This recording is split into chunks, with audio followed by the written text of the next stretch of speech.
25 years of devolution. Westminster's blocking the bill designed to make it easier for people to legally change the gender assigned to them at birth. The SNP's leader in Westminster, Stephen Flynn, opened an emergency debate in the Commons. It is an outrage that we have a situation in this United Kingdom where this government is seeking to overturn the mandate and the legislation put down by the people in our Parliament. The Home Secretary is being accused of a failure of leadership after the formal sacking of a police officer who yesterday admitted to a series of sex offences, including 24 counts of rape. Suella Braverman's promising to tackle the problem within forces, but Labour's describing her words as weak. More than 70,000 staff across 150 universities are due to strike from the 1st of next month. It's the first of a further 18 days of industrial action by the University and College Union. In the city, the FTSE 100 has closed down 9 points at 78.51. The pound buys $1.22 and €1.13.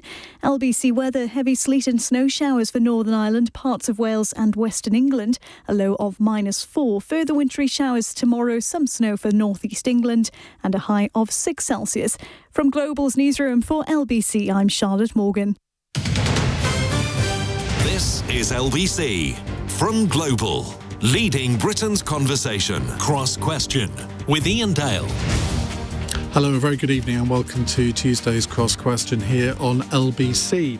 We have with us on our panel, to my left, Justine Greening, founder of the Social Mobility Pledge and former Conservative Education Secretary. Next to her, Darren Jones, Labour MP for Bristol North West and Chair of the Business, Energy and Industrial Strategy Select Committee. He had a bit of fun today on his committee. We'll talk about that a little later. Peter Bone, the Conservative MP for Wellingborough and former Deputy Leader of the House of Commons, and broadcaster and writer Nina Myskow. Now, lots of things that you might want to phone in about. You can obviously make your own decisions as to what your questions are. But I think we probably want to talk about some of the industrial action that's taking place. Maybe Nicola Sturgeon's threat to take the UK government to court over the Gender Recognition Act. The apparent division within Labour over transgender laws. Jeremy Clarkson being dropped by Amazon and possibly ITV2 after that Meghan column. And Greta Thunberg's arrest by police in Germany while protesting against a coal mine being expanded. But as I say, you can ask about anything you like. 0345 6060 973. You can text your question to 84850 and you can use Alexa as well. Just say, Alexa, send a comment to LBC and then just say your question and it'll pop up as if by magic on my screen. And you can watch us on Global Player.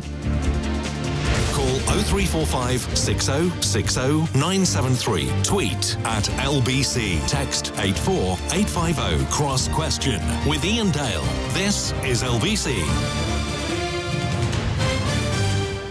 One thing I should say is if you ever miss an episode of Cross Question, you can catch up on the Cross Question podcast, which you can also find on Global Player. And you can watch us as well. All the episodes are stored there for your delight and delectation. Right, let's go to our first question. It's from Lewis in Nottingham. Hello, Lewis. Hi, good evening. How are you? Very well, thank you. What would you like to ask? Good. So I'd like to ask, how do the panel think we can use the money that's allocated to the education sector better? Well, I'm going to obviously ask former Education Secretary Justine Greening on that one. I mean, what, in addition to answering Lewis's question, I mean, when you were Education Secretary, did you always find that a challenge to decide how to sort of slice up the pie? It's really impossible because actually, whether you're looking at overall pushes like improving maths or more place-based approaches, we did opportunity areas that was investing additional money in certain areas. Finding that right balance is really difficult. And you can argue there is no perfect balance. But what I would say is in terms of how to make the money go further, I think it is now time to look at how you involve employers much more in those parts of young people's education that prepare them for careers, whether it's careers education and finding out about roles that are out there, whether it's some of the wider skills they'll need on team working, project management, creativity. I think if you are looking for more input into the education system that can make a difference, it's actually those things that employers want to see. And I'd like to see employers much more involved in the curriculum, frankly. I mean, look at maths. Iain, I don't know about you. I'm an accountant by training, but I don't think I use that much of my maths O-level. I was the last year of O-levels. Me too. When I got into my career. And so Rishi Sunak's been talking about this issue of actually you need to make sure that it's not just how much we spend, but what we are putting children's time into learning is the right stuff. But you see, a lot of teachers listening tonight will say, well, it's quite simple. We should put much more money into teachers, not just into salaries, but maybe extra training, whatever. You haven't mentioned that. Well, I've got some sympathy for that, because I do think the government's got a challenge on the labour market, quite literally. Literally, you can't buck the market. And the challenge at the moment for I think, teachers and the teaching profession is, I seriously thought about becoming a teacher after I stopped being an MP. So I really care passionately about social mobility, and I wanted to put my time into improving opportunities. I absolutely think it's a profession that is... And then you looked at the salary. Well, I think I just decided to keep doing my social mobility campaign and work on that area. So I think the challenge is we're not meeting our recruitment targets for teachers. And in some key areas like maths, last year we only recruited 17% of the target. So what was the point of Rishi Sunak saying, well, everyone's got to do maths up to 18 if they can't even recruit enough maths teachers for the current curriculum? So two things on that. First of all, my view is the issue with maths is much more about what you're doing until you're 16, rather than the catch-up period at 18 and making sure that's relevant. And the second thing then is I think there does have to be some realism that in a very tight labour market, the public sector pay is going to have to stay competitive with the private sector. That's just the world that we are in. And that's a basic economics issue, not about whether or not you sort of want to pay teachers more or less. It's about being competitive on a profession that is crucial for the nation's future, because it's helping to skill up and teach our children. So, Nina Myskow, how can we make sure our education system is correctly funded and teachers are paid properly? And we change the government, of course. That's the only way. Is it? That's as simple as that. No, so a Labour government they grant the teachers what they want, they grant the nurses what they want, etc. No, but it needs a shake-up, and it needs a rethink. My mother was a teacher, a science teacher, and a very good one, and had a very long career teaching in Scotland. And back in the day, teachers used to have real status and respect in the community, and pupils had respect for the teacher. I know we always, as kids, were terrible, but it's a hiding to nothing being a teacher today, because teachers have, in real terms, lost over 20% of the salary in the last 10, 12, 13 years. In the classroom, the children rule, it seems to me. And particularly if you're a male teacher, it's a very difficult profession to be in, because how do you discipline children? How do you maintain, there's the whole parent power thing. That all seems to me to be dreadful, and there's therefore the standard of people that, because of the lower salaries, the standard of people that we're getting into teaching don't necessarily rate that respect, all of them. I mean there are very, very dedicated teachers and vocational teachers, and that's being taken advantage of. It seems to me that the other thing that, we're talking about Rishi Sunak saying, well, everybody should learn maths till they're 18, blah, blah, blah, blah. That to me seems a complete nonsense. That's actually ignoring the wonderful creative and humanity, the humanities and the creative side and the artistic side that we so rightly are proud of in this country. But what I'd like to see, frankly, is the percentage of pupils who leave primary school and who are literate and numerate. I would like to see that go up, because it's an absolute scandal. Well, it apparently has gone up, but yes, you look at the proportion that get to 16 without having basic numeracy or literacy skills, and it is still far too high. Well, so you're right. It's outrageous. It's outrageous. So to be talking in an airy-fairy way, well, let's. So you'd put more money into primary education to make sure that sort of that's where people do get the best education that they can. Okay, absolutely. Darren Jones. Well, not to be too geeky, but I would like to see us spending more on technology in the classroom so that we can deliver a more personalised education to pupils at the right rate of progress for pupils, to help teachers deliver the most optimal content to individuals in the class.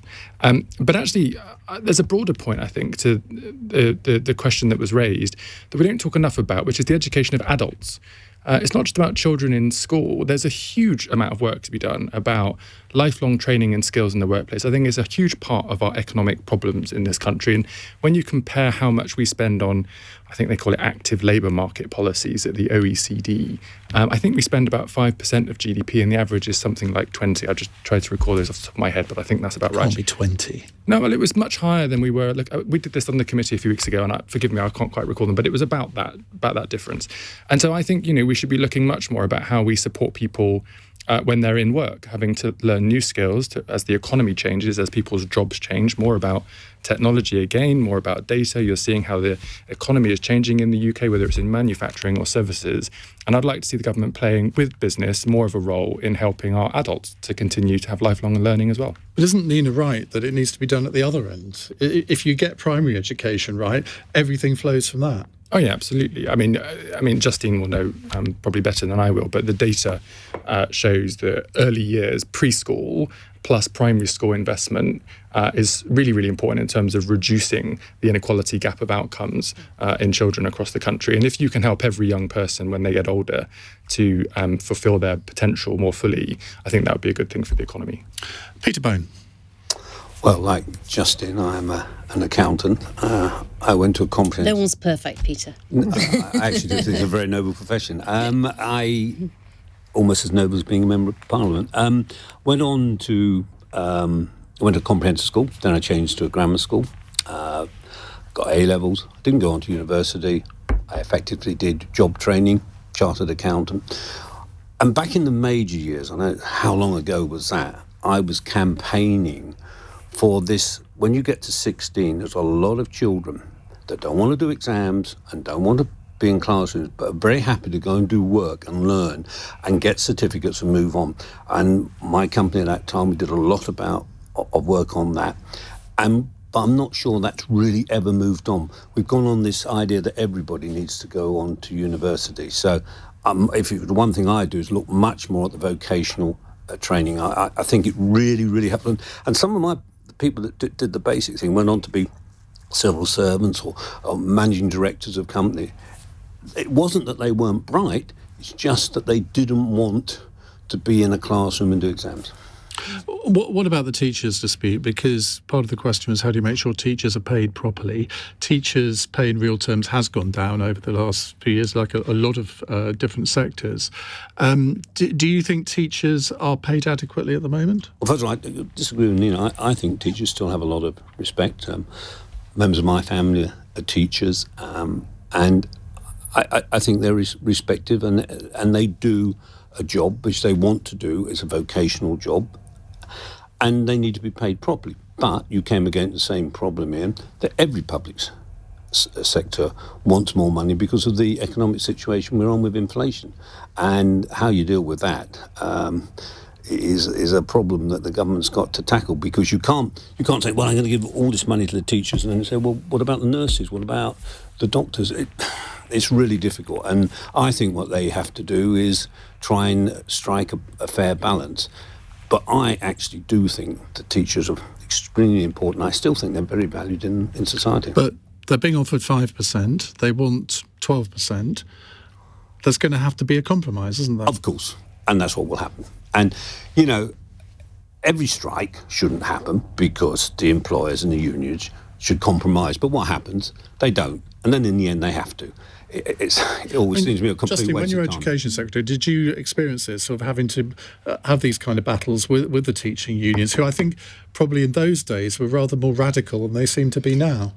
I have to say, I didn't feel I did have big battles with the unions. When I went into that Education Secretary role, I got them in and basically said, look, I know we're bound to have some disagreements, but if we can at least agree that's not going to stop us from working together on the things we can agree on, then that's got to be a win. And the other key thing for me was saying to them, look, I never want us to have a disagreement just because we haven't understood one another properly. So from my perspective, I felt I saw them relatively regularly, and I never wanted to be hearing from them when something had gone wrong. And so it was about having a grown-up relationship with them. And, finding issues like working on social mobility that I knew they cared as much about as I did, as Peter was saying, is hugely vocational. And I just think you've almost just got to recognise that there's an important question around teacher pay that needs to be resolved. But in the meantime, I mean, I was at school in the 80s. I lost some of my time due to teacher strikes back then. And I think the big challenge is it's children and young people's education has already been disrupted in COVID, now being disrupted even more.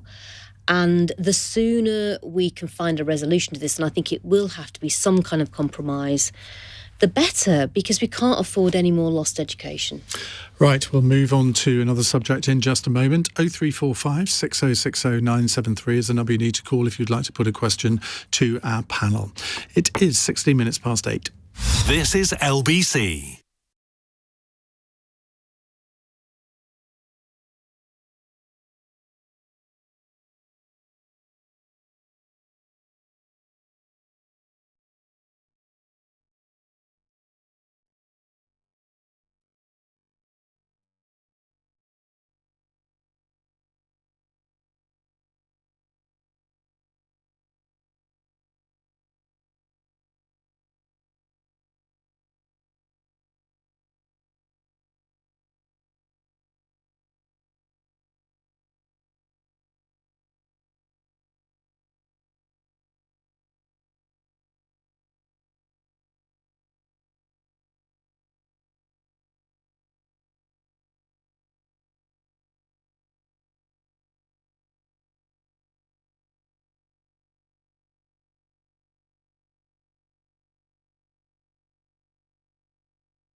Cross Question with Iain Dale on LBC. Text 84850.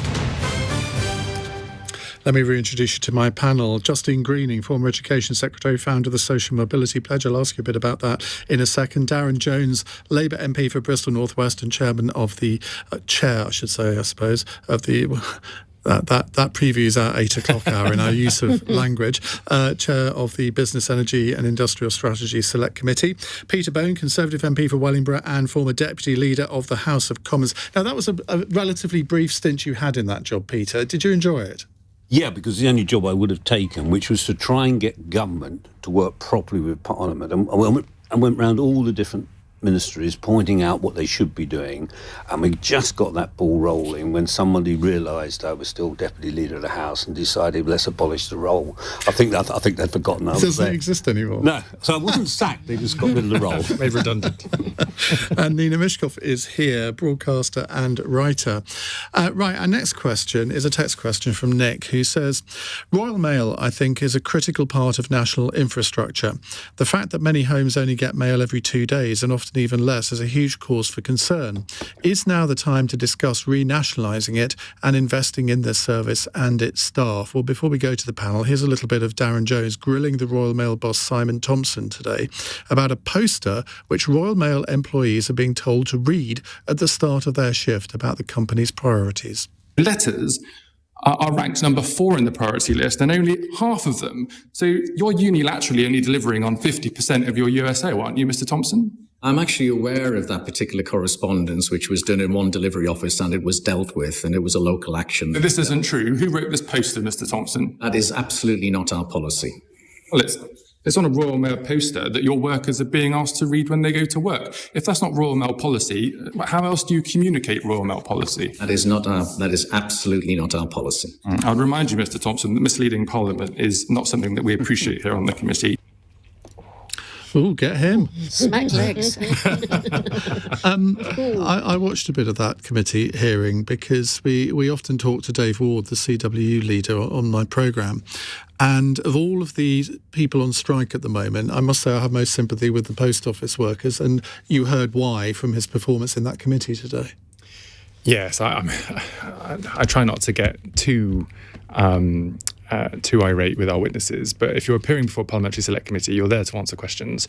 And he basically spent the whole of today trying not to answer questions. And I don't think that maybe did him justice or what he wanted to get across to us, to his workers, to the markets today. And I just don't think that's the right way to conduct yourself when you're appearing before a Parliamentary Committee. Going to Nick's question, I mean, he suggests that Royal Mail should be renationalised. Now, that would presumably cost quite a lot of money. Well, presumably. I mean, Royal Mail have actually split their business into... So, I mean, if you roll back, 10 years, Post Office and Royal Mail was all one business. Then Post Office was split from Royal Mail. And then Royal Mail has now been split again into two. So you have like an international parcels business, which is very profitable, and then the letters business, which is really not very profitable at the moment. And Royal Mail are obliged to deliver our letters 6 days a week for a set price, irrespective of where you're sending it across the country. My argument to the CEO today was, why can't you cross-subsidise between the two? This is like the buses. Bus companies will say, we can only run the profitable routes, so we're going to close the non-profitable routes. And then people often in low-income areas then have no buses, and then the companies come to us as the taxpayer or the Treasury and say, can we have some taxpayers' money, please? Whilst they're taking dividends out of the profitable bit of the business. I think there has to be change at Royal Mail, clearly, and they might want to think about how they align these But if he'd been answering the question honestly, he would have said, well, my job is to make a dividend for my shareholders. So obviously I'm going to maximise the profit that I can make, and that means that I concentrate on the successful parts of the business.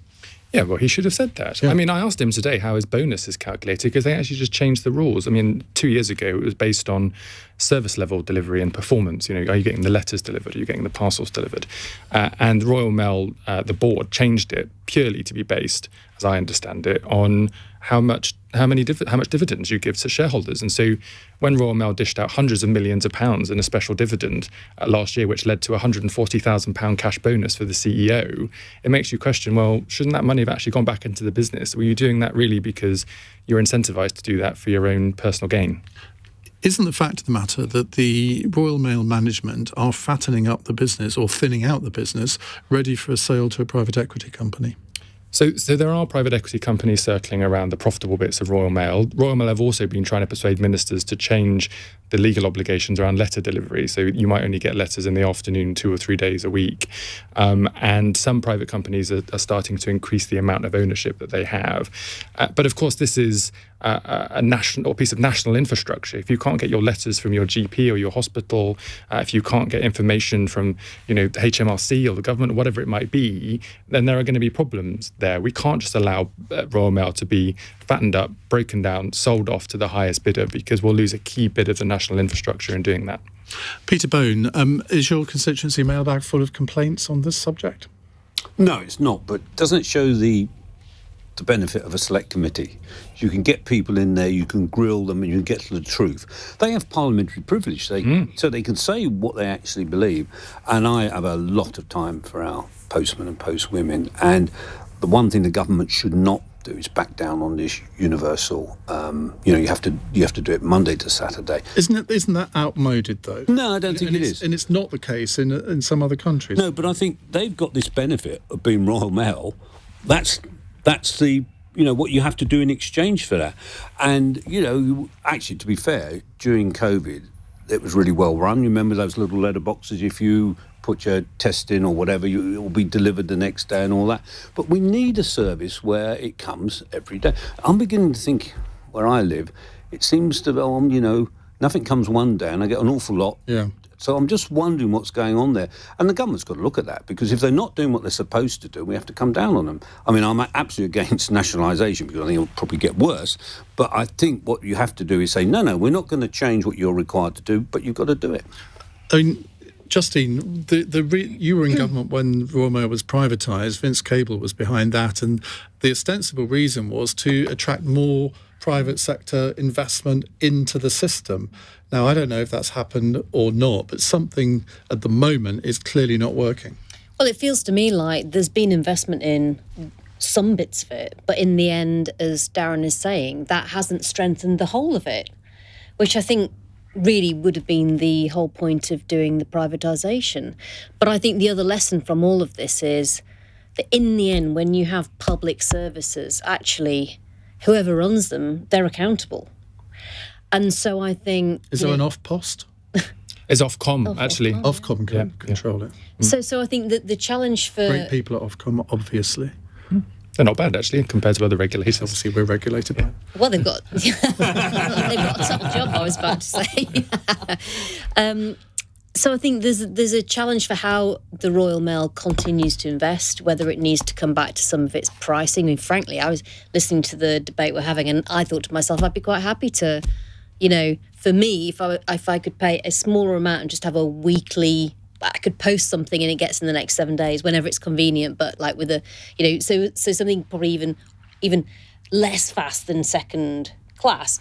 I'd probably consider doing that, frankly. If I want to get something to somebody instantly, I tend to do an email. So I think there's probably a need for them to keep on innovating. But, we had 3 weeks without our mail. I was just saying to you before we came on air, I only got my mum's Christmas card last week. And I do think for us, that just our postman was ill. And it just got across to me, in a sense, how threadbare the service can get. And everyone was asking how he was. But, it was only when he got a bit better that we got our post. And that just doesn't feel like a sustainable service to me. I hesitate to say that I got delivery of post this Sunday, which is unheard of. Nina? Well, the particular area of North London where I live, we've always said for years we have the Bermuda Triangle of post. It's been an absolute nightmare. It's nothing to do with strikes. Nothing. It's just always been terrible. You could never guarantee. So, your birthday would turn up and you think, oh, I've been forgotten. And then suddenly 3 days later something would arrive or never at all. And something, did you get my birthday card? No. And I know that's compared to sort of like doctor's appointments. That's a rather frivolous thing. But do you know what I mean? The post is about all sorts of messages and greetings. It seems to me that if the basic aim of a service is to provide money for its shareholders rather than to produce the best service possible, it should be able to do both. Well, absolutely, but it's patently obviously not. And the thing is, when COVID happened, how come the Royal Mail did not suddenly, in its parcel delivery, in leaps and bounds, make an enormous amount of money? Why? How come other companies came in? Amazon has taken over deliveries. Why? How come that hasn't gone to Royal Mail? What's wrong with the management that they couldn't have suddenly said, my God, people are stuck at home, they're going to need deliveries, and somehow done something? Well, I don't know. I mean, you look at some of the private sector companies that have really cornered a lot of this market now, like Every used to be Hermes, who people really complain about. But, I mean, they are cheaper than Royal Mail, so people inevitably gravitate to them. And for all of the complaints, I mean, they provide a service which actually Royal Mail could provide if it was structured right. Darren. Just to say that Royal Mail did make lots of money, actually, at the last couple of years, but they gave I think it was a £400 million special dividend to shareholders and a share buyback of their own shares. So they took hundreds and hundreds of millions of pounds out of the business, having done quite well during those couple of years. Now they say that they can't afford to agree a pay settlement with their staff and that they're losing £1 million a day, I think. Well, my point exactly, that they should not exist to provide money for somebody else. They should exist to provide the service that they're supposed to provide. I mean, that seems to me simple. There's nothing intrinsically wrong about whether it's public sector or private sector, making money out of providing a public service. I think we've got to get out of this mindset as long that as it's wrong to make a profit. service works, and it obviously doesn't. Well, it's going to be very interesting to see what happens with regard to Royal Mail over the next few months and next year. Maybe you'll have Simon Thompson back next year and ask him to justify his £300,000 bonus for making a loss in the business. Well, I think I have to write to Mr. Thompson after today, because I've been inundated with emails from staff at Royal Mail providing me with quite a lot of evidence that some of the answers he gave today were perhaps not quite correct. We will follow this with interest. Let us know what happens on that. We'll come to more of your questions in a moment. The lines are still open at 0345 6060 973. It's 8:30 on Cross Question. Let's get the news headlines from Charlotte Morgan. The UK government has defended a move to block Scottish legislation for the first time since 25 years of devolution after the SNPs called the move undemocratic. Westminster's blocking the bill designed to make it easier for people to legally change the gender assigned to them at birth. The Home Secretary is being accused of a failure of leadership after the formal sacking of a police officer who yesterday admitted a series of sex offences, including 24 counts of rape.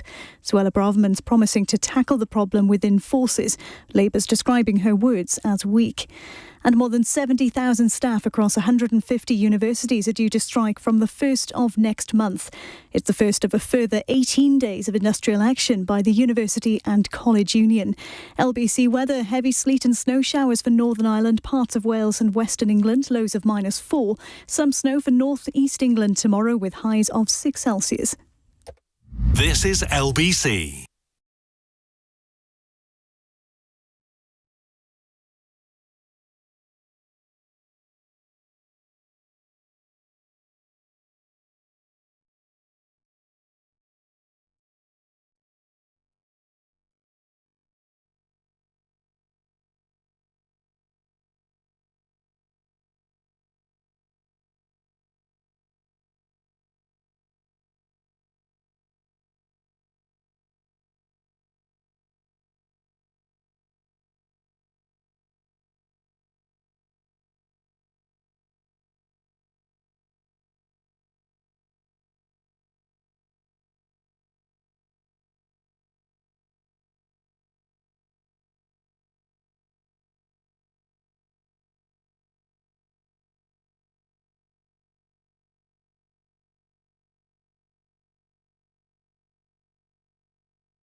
Leading Britain's conversation. Cross Question with Iain Dale. Tweet at LBC. 8:34 on LBC. With us in the studio, we have Nina Myskow, Peter Bone, Darren Jones and Justine Greening. Now, Justine, you are the founder of the Social Mobility Pledge. You've been on LBC a lot talking about it. We've done some work together on it as well. How far has it got? Because you had a Prime Minister whose levelling up was one of his top priorities. Do you feel that it's going down the political agenda a bit? No, I think it's continuing to be right at the top, and actually probably who wins the next election will be a lot about who the public think has got the most compelling, comprehensive strategy on it, and whether it's education and catching up after COVID, closing some of those gaps that open up on life chances right at the beginning of your life, or making sure you have fair access to opportunity. I think this is the most, alongside climate change, the most pressing challenge facing Britain, and we're not going to be successful in post-Brexit Britain unless we unlock the talent of all of our people, and that's what we have to focus our efforts on over the coming years. Right, let's move on to our next caller. It's Stephen in East Grinstead. Stephen, hello, what would you like to ask? Hi, good evening. Have the police been a law unto themselves for far too long? And can the government bring them back into line? Nina Myskow. Well, the thing is that what appears to have unfolded recently are these horrific tales. The Sarah Everard, the recent case today, and you think, well, how can this have happened? They are the police. How can this be allowed to continue? Even more shocking than that, you've got 800 members of the Metropolitan Police being investigated for sexual crimes. It's outrageous. I mean, but the thing is, the evidence has been building up over the last year or so that there's such a hotbed of kind of cliche, toxic masculinities, kind of a pack mentality. You know, these so-called bantering texts, they were absolutely repulsive. 2 policemen photographing the dead bodies of 2 sisters. I mean, just appalling things. And yet somehow, and other policemen must have known, their colleagues must have known, and yet it's allowed to continue. I find it absolutely impossible to understand how this has been allowed to fester. I won't say flourish, but it's fester. That's exactly what it is. It's been allowed to happen because the senior leadership of the Metropolitan Police have allowed it, including the first female commissioner who knew all of this was going on and did nothing about it. Well, that's outrageous. And thank God Sadiq Khan, I'm not an enormous fan of his, but he got rid of her. Thank goodness. And so Mark Rowley's got an enormous task on his hand. And I don't know where he starts. Where do you start? Because we don't have enough police. We don't have enough police of the right calibre. So when they're, when the intake comes in, the bar seems to be set far too low. But then again, it comes down to pay, doesn't it? And I don't know what it does. Comes it come down to. Well, so if they can't get enough recruits, the bar goes lower and lower, and then what you end up with is this. And wasn't it Boris Johnson? How many did he dump? Actually, when he was Mayor of London, how many police were dumped? Actually, when he was Mayor of London, the number went up. Did it go up? Yeah. well, the number went up, but the bar was very low then. Well, I can't give you the exact come figures, on, but I mean, because we're seeing under the the end Conservatives, product now. you're right, the number of police officers all over the country went down by 20,000. It's now almost back up to where it was, but I mean, that's not exactly a massive achievement. But stuffing the post with people who are not suitable. I mean, there is a thought, Peter Bone, that maybe the police are recruiting in the wrong areas, that they are recruiting maybe too many people who've left the armed forces. It's always been a natural thing to go from the armed forces into the police, and maybe just sort of they ought to widen their recruitment circle a little. Well, I think I disagree with Nina on most of these things. I have a great deal of respect for our police and police officers. The vast majority of them are hard-working and patriotic, and they run to danger when we run away from it. So I just don't agree. But there are too many who are... There are always too many, but this is the most massive organisation. And, the police in Northamptonshire, where I come through, I think are first class. We've got more police out on the beat catching criminals and deterring crime. I really, there's some awful people, and they've been exposed and they've been caught and they've been punished. So that actually means that the system does get to these people. Well, in the end, possibly. But you look at the character, was it Derek Carrick, I think his Yeah, name is. 48 alleged rapes, 9 occasions when he was investigated and then just sort of, they said, OK, carry on with your job. I wonder, and this is the Met Police, if I understand this right. I think the Police and Crime Commissioner is the Mayor of London. What were they doing? Were they more worried about woke parades and getting that sort of thing? Or were they actually looking at basic policing and what was happening within the force? Now, someone's going to have an inquiry and look at this, but I don't think we should take the Met Police and say that's what's happening all over the country either, because Why not? Because I don't think that is the case. And the question is, why is the Met Police underperforming? And we have these dreadful things that you're talking about. But I go back, the vast majority of Met Police are really honourable people doing great job. I agree with that, but there are too many of these so-called one-offs happening at the moment. And what was the Commissioner doing? What was the Police and Crime Commissioner doing? And if I was the Home Secretary, I'd set up an inquiry. Darren Jones. If I'm honest, I'm slightly troubled by the nature of the discussion so far, because I don't think it's right to suggest that somebody based on their level of pay or whether they've been in the army is a kind of profile for this type of activity. I don't think it's right to say that if an organisation is putting some resources into celebrating the rights of LGBT people, that they can't get these things right. I think fundamentally it's the same problem in any organisation. Like, we've seen this in Parliament as well over the years. You just need a system in place that allows victims to get independent advice and support, where people know that there is a robust, independent process in place and that there are consequences if you choose to act in this way. The consequences of that meaning losing your job, criminal prosecution, ending up in prison. And I think if people knew that they worked in an organisation where these issues were taken seriously, where there was a robust process, where there will be consequences for their actions, you would see less people thinking like it's okay to behave in these ways, and then these issues escalating into more serious crimes. Justine?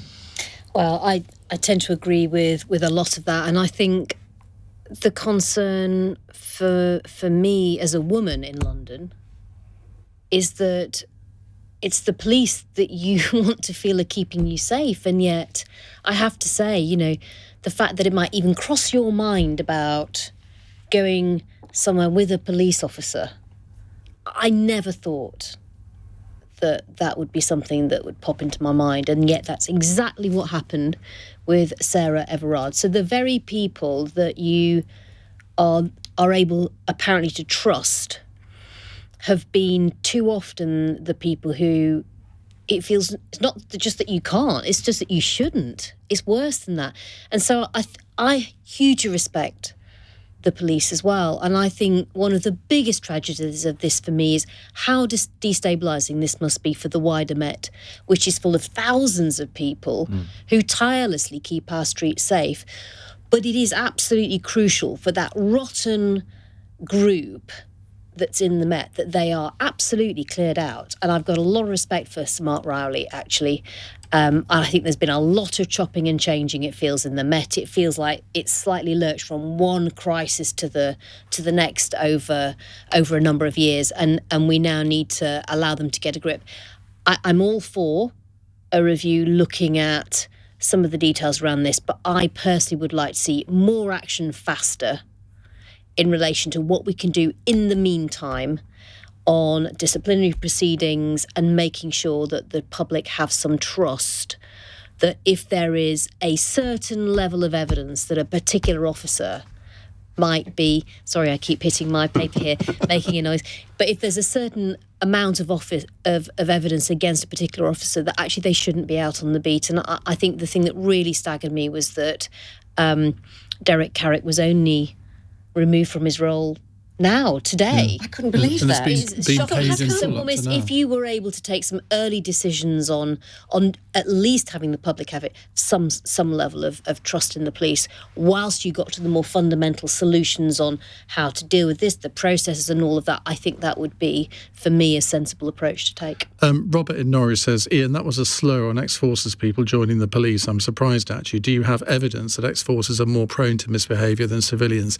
As I said it, I kind of regretted the way I put it. What I was actually doing was sort of quoting Rebecca Reed from The Telegraph, who sat in Darren Jones's seat last night. That was a point that she was making, saying that there are far too many people who are recruited to the police through means or through who might have a background of this, what you called, Nina, toxic masculinity. Now, obviously, not every member of the armed forces is in that position. A lot of people who come out of the armed forces have PTSD, and I think those were the people that she was talking about. But you're right. My words were very, very clumsy, and I regret that. Right, we'll come on to more questions in just a moment. It's 8:45. LBC.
Cross Question with Iain Dale on LBC. Alex says, I was watching the Biz Select Committee earlier, thinking Darren Jones would be great on Cross Question. I turn on the radio, and what do I find? If anyone wants tomorrow's lottery numbers, can you let me know? That'd be great. Right, let's go to another question. It's from Ulf in Hamburg. Hello, Ulf. Good evening, panel. Moin moin, Ian. According to the Telegraph, you will rejoin the EU sooner or later. Do you think that's true, or do you think the funded uplands are within reach? Well, this refers to the editorial in today's Daily Telegraph, which up to today has been a staunch Brexit supporting newspaper, and it says the Conservatives have made such a hash of Brexit that it's now unsalvageable, and Britain eventually choosing to rejoin the EU is almost inevitable as a result. Well, if it's in Her Majesty's Daily Telegraph, Peter Bone, it must be true. Well, I don't know what he was drinking before he wrote that, whoever wrote it. I mean, that's completely wrong. I mean, I was looking at the figures. I think we're saving £18 billion a year by not being in the EU. GDP down by 4%, food prices up by what? 10%? Which we can put into the NHS. We stop the free movement of people. 350 million a week. Hang on. It always happens. Remainers always like to shout down the good news about Brexit. So let's just remind you again. No, just £18 billion that you would be paying to the EU, which is in the NHS, each and every year. You've ended the free movement of people. We make our own laws in our own country, judged by our own judges. That's what we promised, and that's what we've delivered. The free movement of people. You think that's a good thing? You ended the free movement of people? Yes, I do. Well, I'm afraid I disagree strongly with you on that. I don't think you voted for Brexit. Of course I didn't vote for there we go. Peter, free movement of people, obviously we have lots of labour shortages in all sorts of different sectors of our economy, which we might not have had we still got free movement of people. That was the Remainer line. Let's import cheap labour from abroad and depress wages in this country. I want to see wages in this country go up. I want to see our people employed. But, you know, those Remainers, I mean, Labour Party, I remember on platforms where they wanted these big companies to make more money by importing cheap labour. Surely. No. But that's what you're arguing for. I think it's unhelpful to talk about Remainers and Brexiteers. Can we not, the vote was a long time ago. Can we just talk about people and who have different views? Once you start, labelling people, we've gone beyond that, surely. We have to look at it in a pragmatic way. I mean, I think it makes sense. There was a column in the Times, or Sunday Times, I think, that a few days ago that said that Brexit was a complete disaster, and that at some point... It must be true then. No, I'm just saying you say the Telegraph says one thing and the Times also says almost the same thing. There has got to be some kind of recognition that very little has gone right since Brexit in this country. There really hasn't. We came out on January the 31st, 2020, 2 months before the pandemic started. So you could argue that a lot of the difficulties that the economy's got at the moment, which many European economies have as well, similar to us, are as a result of the pandemic rather than Brexit. So of course the pandemic didn't help, and the war in Ukraine does not help. But still, the fact of the matter is we have so many areas where we need the free movement of people. You need immigration. What we ended was the free movement of people. We can bring people into this country that we want to bring in, and we can bring them in from all over the world. That's why ending the free movement is important. But why you say that? That's a theory. But in practical terms, we have a points-based immigration system now. It hasn't. Well, it's not. Look how many more it's people not helped us. Immigration has gone up. Our care homes, our hospitals are starved of staff. But Peter is right that net immigration has gone up. It has gone up, but it hasn't helped. You can't have it both ways, can you? You can have it both ways. You can have it both ways because the people who were the kind of backbone almost of our hospitality industry, of our hospitals, of our national health system, have gone, and they have not been replaced. Let's bring in Justine. Well, I think the reality is we are out of the EU. The challenge is making Brexit Britain work effectively. And I think what we all need to see and have is a stronger strategy for how you do that transition to being a version of Britain that is more reliant on its own talent. That's, for me, why levelling up absolutely matters. I think it's long overdue that we come to this. Frankly, from my perspective, it's why the education issue matters. I think for business, there's a real frustration around levels of regulation, and I think that needs to have some certainty over it sooner rather than later. We're doing that tomorrow in Parliament, actually. We're looking at that. Yeah. And I think the final area where there needs to be a resolution is, of course, around Northern Ireland, and really making sure that communities there that are really concerned about that impact do have some real solutions. And actually, for me, there are some components of how you move forward on this and actually can make it more stable. I think the big challenge is if we're not able to do that, actually. And so that's what I've always wanted to see, really, is a stronger, more detailed plan, Ian, on how we're actually going to make this work, recognising it's not going to happen overnight. In terms of Ulf's question, and I didn't put this to you, Nina, do you think it's inevitable that Britain will eventually choose to rejoin the EU? No, I don't think it is. I think we will. I think we will have to have some working relationships. But actually, fundamentally, this issue of take back control resonated with lots of people because they did not feel enough in control of their lives. And from my perspective, with all the work I do on social mobility, it's about being in a version of Britain where effort and reward really feel like they are less in control of their lives. With inflation the way it is, they can't afford to do anything. Liz Truss's disaster mortgage. European country. It's not just us. But we are doing it far worse. No, we're not. We are. See, this is a complete and utter lie. We are. When you look at Germany, when you look at the Netherlands, when you look at most European countries, and we're about the middle. We're not doing worse than everybody else. Why do you perpetuate this myth? Because we are. Yeah, just look at the figures, and you'll see that we're actually not. We have. I mean, can you explain to me what Liz Truss did? No. Exactly. Darren Jones. There you go. So, I mean, Germany it's got nothing to do with that. It has a lot to do with all sorts of things. We have to bring Darren in. We haven't really had a government last year. Well, that's true. Darren. I mean, look, to answer the caller's question, I don't think is inevitable because one of the tragedies of Brexit is that we actually had a pretty good deal when we were part of it. We weren't part of the euro, we were not in Schengen, we had lots of vetoes and exemptions from policies that we didn't want. If we try to rejoin from a position of weakness, which is what we'd be doing if we did it anytime soon, I doubt very much that we'd be able to negotiate any of those carve-outs in the way that the British people want. What I think is more likely is that the European Union over time will probably change the way in which it engages with third countries.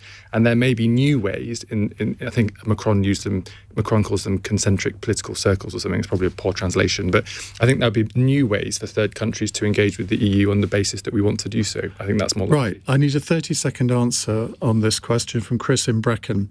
Who are the Conservative and Labour parties these days? I'm a centrist voter type, but I do not recognise this Tory party anymore. So essentially, what do the parties stand for, and are they communicating it clearly enough? Justine Greening, start with you. Your former colleague Claire Perry-O'Neill, she quit the Tory party because of what Chris has basically said this week. Are you tempted to do the same? No.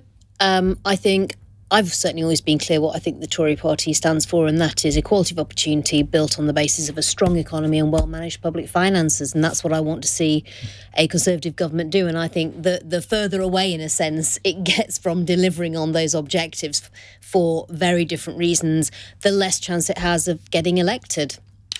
Darren? Well, we have been talking about a greener, fairer, more prosperous future for the country, and I think that underpins our commitment to recognising the net zero journey we have to take, that we need to tackle inequality in our country, and we need to get back to a position where the economy is successful, is growing, is generating tax, so we can fund our public services. What does it say about Labour, though, that Rosie Duffield got heckled by fellow Labour MPs in the Commons today while explaining why she supported the government's veto of the Gender Recognition Act? I wasn't in the chamber, so I don't know what happened. You're busy being rude to Simon Thompson. I was asking him important questions. But look, I mean, if that did happen, clearly that shouldn't happen, and it's not a type of behaviour I'd condone in any direction. Peter? Well, I mean, everything's going really well at the moment. No, is it? No, you mustn't do irony on radio. I'm so reassured. No, the truth of the matter is, clearly we're not doing very well because we wouldn't be 25 points behind in the polls. But I agree with Justine, that's what we've got to get back to, those sort of aspirational Tories that we need.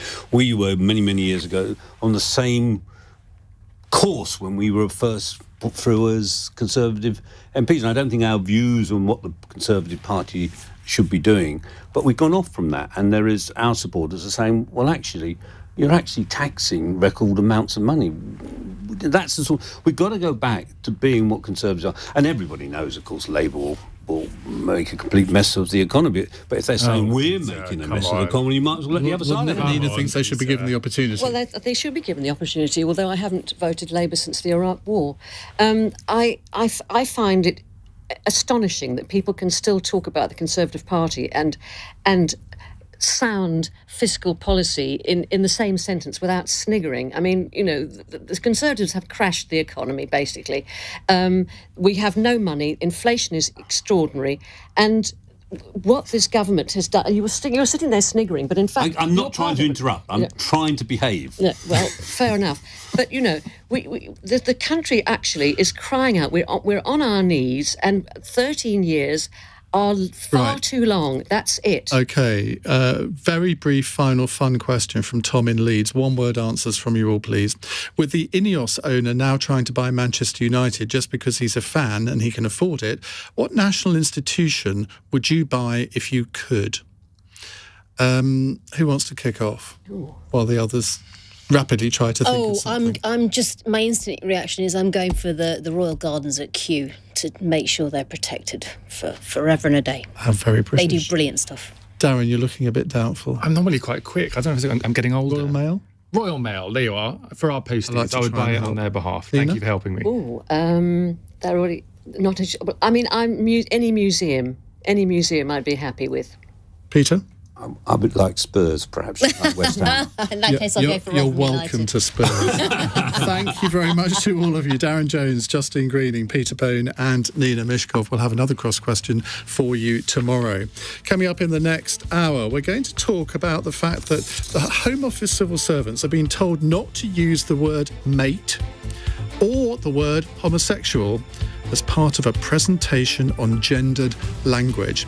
Personally, I would like to see all of the people who conduct these courses, who come up with these ridiculous ideas, to be sacked, save millions of pounds and pay people extra, because they don't deserve to be paid 70, 80, 90,000 pounds a year to come up with guff like this.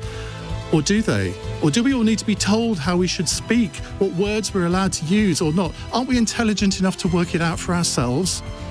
0345 6060 973. On your radio, on Global Player, and Play LBC. leading Britain's conversation. This is LBC. From Global's newsroom at 9 o'clock, Downing Street says widespread strikes at the start of next month will cause significant disruption across the country.